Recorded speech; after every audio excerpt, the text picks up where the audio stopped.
from the very get-go, the urgency of this situation really made me think about having the full ecosystem to really come together, right? It's not just one sector that's responsible. So these, you'll see in blue, it might be a little difficult. Well, you can see it, yeah. These are the pressure points that you do have agency. So whether it be owners and developers, there's an owner's project requirement. You could say you can't actually right now have a fully ethical supply chain without forced labor, but you can determine a subset. And you have media is important in terms of awareness.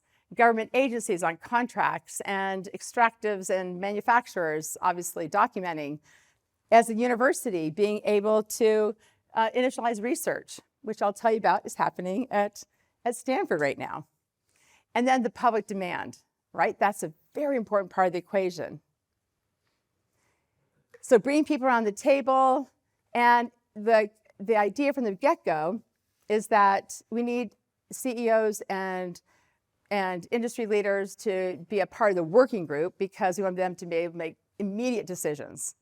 And how does that happen? You ask them. So most everything, it sounds like, oh, you had the connections. No, I asked those who built Grace Farms, and then I asked them to say, who else do you know?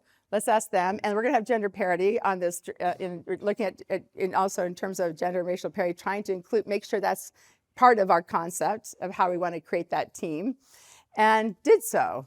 And then the next part that's really important too is to have you as university students. This is a gift to be here, because you as university students are able to imagine the future, but like I said, without being tethered. And they've been engaged with probably 25 universities, and I think it's a very important part of being able to, for you to carry the baton.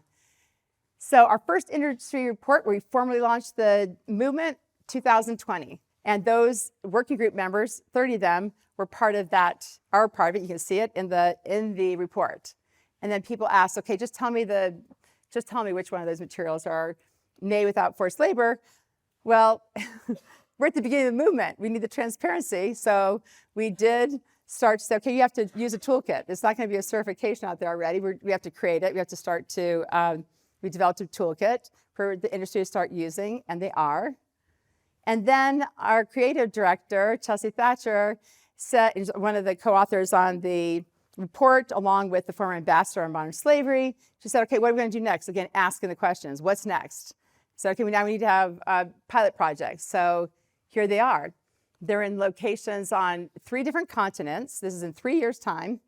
3 continents. And that means you have to get the whole team, like an owner, the architect, engineer, construction manager, to agree to do this.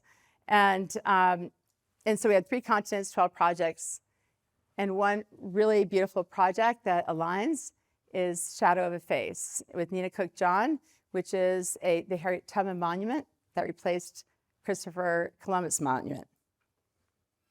You see that Shadow of a Face, it's really extraordinary. And Black Chapel, again, limited materials in London at the beginning. And then we had a full-scale project in New Canaan Library. Turner Construction's on this project. And you'll see how now they have adopted Design for Freedom and are committed, as well as Miller Knoll, a top firm too. And then the bridge in India. This is now a bigger project, 1 million square feet. And it's with one of the key industrialists there, Sunil Manjal, in India, where there is the highest number of those in enslaved conditions. So it's pretty bold to do that too. And then our team's now starting to get RFPs for new projects. One of them that we just announced, we announced 5 new ones last week at the summit, and Karsh Institute of Democracy for the University of Virginia is on board. You can imagine the capacity we're going to have to accelerate the movement.